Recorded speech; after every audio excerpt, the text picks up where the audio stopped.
예.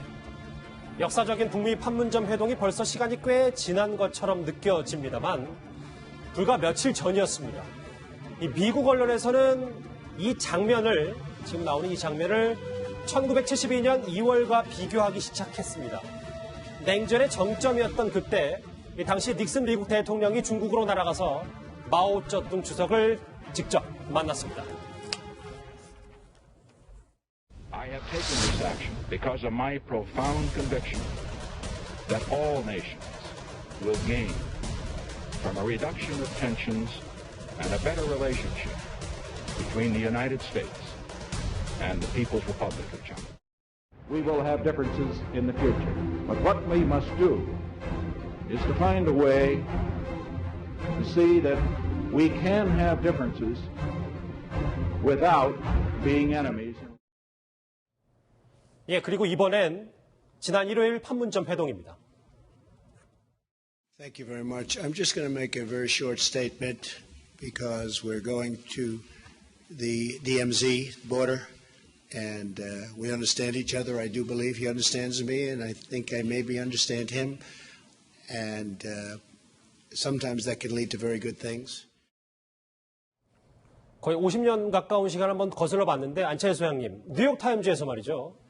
이 트럼프 대통령과 김정은 위원장이 닉슨과 마오쩌둥의 길을 가는 거 아니냐라는 분석을 내놨습니다. 네, 아주 역사는 되풀이된다 이런 말을 우리에게 실감시키고 있는데 닉슨도 이제 키신저라는 뭔가 그 외교관을 통해서 중국과 뭔가 관계를 개선해서 냉전 시대를 잘 극복해 왔는데 지금 아닌 게 아니라 북한의 지금 비핵화가 지금 해결되느냐 마느냐 이런 절묘한 시점에서 다시 트럼프와 김정은이 움직여서 뭔가 비핵화를 한다.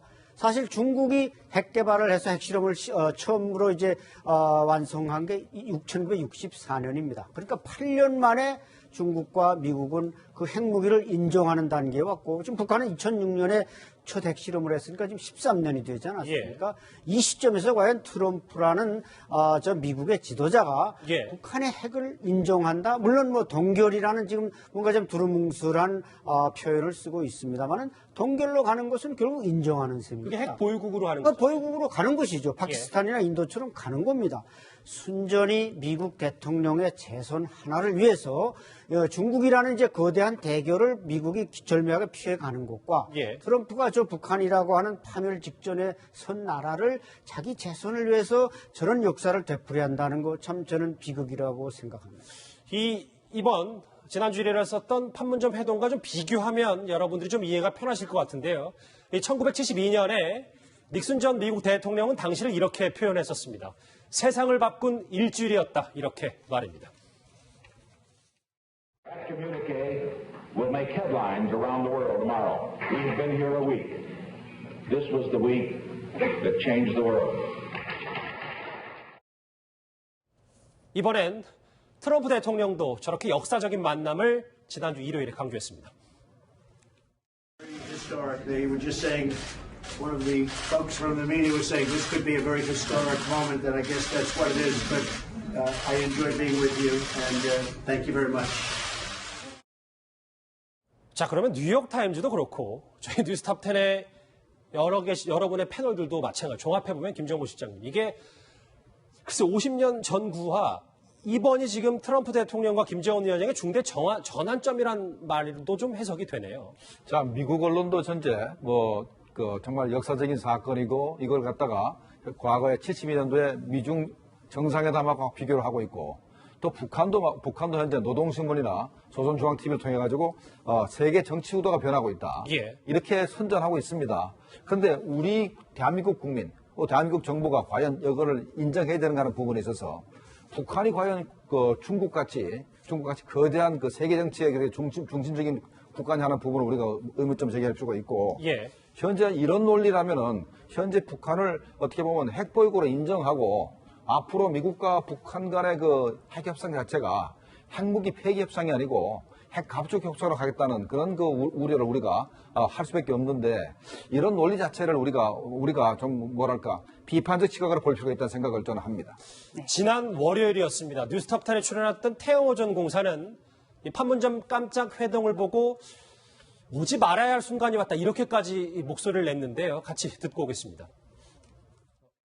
예. 결국 이때부터 72년을 이후로 해서 전 세계 질서가 다시 재편되기 시작하고 중국이 핵을 완성한 다음부터 시작됐습니다. 이번에 트럼프 대통령이 제3차 미북 정상회담, 특히 그렇죠. 북한 땅에 한 발을 디뎌 넣음으로써 결국은 이러한 핵보유국주의로 가려고 하는 그런 북한의 핵보유국 굳히기 전략에 트럼프 대통령이 저는 이용됐다. 저는 이렇게 평가합니다. 네, 저는 그 당시의 시대적 상황을 조금 좀 설명을 드리겠습니다. 1972년이요? 네, 리처드 닉슨은요 원래 철저한 반공주의자였습니다. 예. 그런데 1971년에 폭탄 선언을 해요. 왜냐하면 중국을 방문하겠다. 당시에 전 세계가 놀랐습니다. 세계적인 서프라이즈라고 얘기를 했어요. 왜냐하면 소련은 철의 장막, 중국은 죽의 장막, 냉전 시대였거든요. 그리고 이 폭탄 선언 1년 뒤에 방중이 이루어집니다. 정말 전 세계가 세계 이벤트다 이렇게 평가를 했어요. 그러니까 처음에 도널드 트럼프가 당선돼서는 뭐 로켓맨 이렇게 김정은을 비하하다가 싱가포르에서 둘이 만났잖아요. 그러니까 그런 상황들이 굉장히 비슷하다는 것이고 또 한 가지는 1972년 당시 중국은 어땠느냐. 경제적인 고립이 굉장히 심했습니다. 예. 그러니까 소련과도 전쟁 직전까지 몰리면서 정말 경제 위기가 너무 심했고 경제적으로는 세계적으로 왕따였어요. 예. 그래서 어떻게 해서든지 그 고립을 벗어나야 된다는 절박감이 강했습니다. 그래서 미국과 손을 잡는 대신에 소련과는 우방의 관계를 끊었습니다. 그래서 여기서 중요한 건요. 지금 뉴욕타임즈라든지 미국의 언론은 지금 상황은 이 핵 비핵화 협상과는 관계없이 바로 1972년과 같이 어떤 양국의 흐름에서는 큰 진전을 가져온 거다. 그래서 지금 저런 평가가 나오는데 우리가 생각할 것은요. 당시에 중국은 최대 우방국이었던 소련과 우방의 관계를 정리를 합니다. 그렇다면 북한이 중국과의 우방의 관계를 끊겠습니까? 그건 미지수라는 거죠. 네. 어쨌든 이 판문점 회동 이후 어떤 의미가 있는지 파악하는 과정에서 글쎄 아직까지 빅딜 그러니까 비핵화 폐기까지의 수준이 오히려 더 낮아질 수 있다라는 얘기가 계속 미국에서도 그리고 우리에서도 나오는 것 같습니다. 그런데 말이죠. 이 판문점 회동 이후 도대체 누가 스티븐 비건 대표의 카운터 파트너 맞상대가 될 것이냐 놓고 관심이 참 많았었는데 드디어 공개가 됐습니다. 지난 2월 이 하노이 정상회담 당시 김정은 위원장을 마중했던 김명길 베트남 주재 북한 대사입니다. 안채 소장님, 이 인물 탐구 좀 해봐야 될 것 같아요. 네, 이 김명길은 올해 60세로 지금 밝혀지고 있는데, 그러니까 59년생이죠. 근데 상당히 그 자수성가한 외교관이다. 그러니까 다른 좀 이제 귀족 출신들과 달리 이제 자강도에서 출생을 했습니다. 그때 지방에서 출생했다는 것 자체는 일종의 이제 그 자수성가형, 완전 흑수저라고는 볼 수 없지만 그래도 성분은 좋은 그런 사람이었기 때문에 또 이번에 지금 김혁철이나 우리 태영호 공사나 이런 분들은 다 대체로 외국어 대학 영문학과 출신인데 이 사람 또 김일성 종합대학도 어문학부 출신입니다. 이 김일성 종합대학 어문학부가 항상 외국어에선 밀렸는데 이번에 등용됐다는 건 나름대로 뭔가 과거 이제 육자회담 또 유엔 대표부의 이제 부대표 이런 미국 라인에서 쭉 라인업이 된 그런 외교관이고 특히는 이제 뭔가 그 충성심이 강하고 이러다 보니까 우리가 확인할 수 있는 건 이제 김혁철 시대는 갔다. 김명길 시대가 열렸다. 과연 이 사람이 이제 자기 카운터 파트너인 비건과 함께 어떻게 풀어날 건가. 어떻게 보면 김혁철로서는 상당히 어려운 난제 앞에 있었지만 이 김명길 지금 대표는 어떻게 보면 쉬운 동결로 미국이 전환했다면 쉬운 외교적 과제를 눈앞에 두고 등장했기 때문에 앞으로 좀 승승장구한다 이런 일이 벌어질 수도 있습니다. 저 김명길 전 대사 얼굴 이제 앞으로 자주 보게 되겠네요. 저희가 다음 주제 넘어가기 전에 잠깐 숨 좀 고르겠습니다. 이 두 사람 이제 화면 좀 바꿔주실까요? 이 두 사람은 우리가 조금 전 이야기를 나눴던 이 마오쩌둥과 중국 주석, 마오쩌둥 주석과 닉슨 미국 대통령인데 조수임 부장. 네.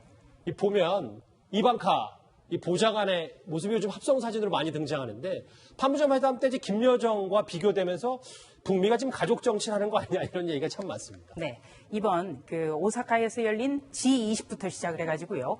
이 판문점 회동까지 이방카의 처신이 굉장히 논란이 있었어요. 낄 때 안 낄 때 다 낀다. 이런 비판이 나왔거든요. 지금 이제 사진들이 쭉 나가고 있어요. 예, 말씀하시죠. 그렇습니다. 그래서 트럼프 대통령의 이 공사 구별 못하는 것 때문에 이런 일이 벌어진 것 아닌가. 미국 언론에서 지금 미국이 입헌 군주제냐 이런 비판까지 지금 쏟아지고 있거든요. 그런데 저 사진들 보면요. 한 가지 특징이 이방카는 1981년생입니다. 그런데 이 사진들 1981년 이전의 일들까지 전부 이방카가 들어가 있어요. 예. 그 말은 지금 미국에서도 이방카의 이런 처신에 대해서 대단히 부적절하고 정말 끼지 않을 때도 다 끼어 있다. 이 점을 풍자하고 있는 겁니다. 지금 닉슨과 마오쩌둥의 그 세계적인 사진만 하더라도 1972년 사진이거든요. 네. 조수진 부장에게도 비판을 받는 이방카 보좌관 얘기까지 한번 해봤습니다. 자, 다음 주제 속도를 좀 더 내볼까요? 주제 같이 확인해 보시죠.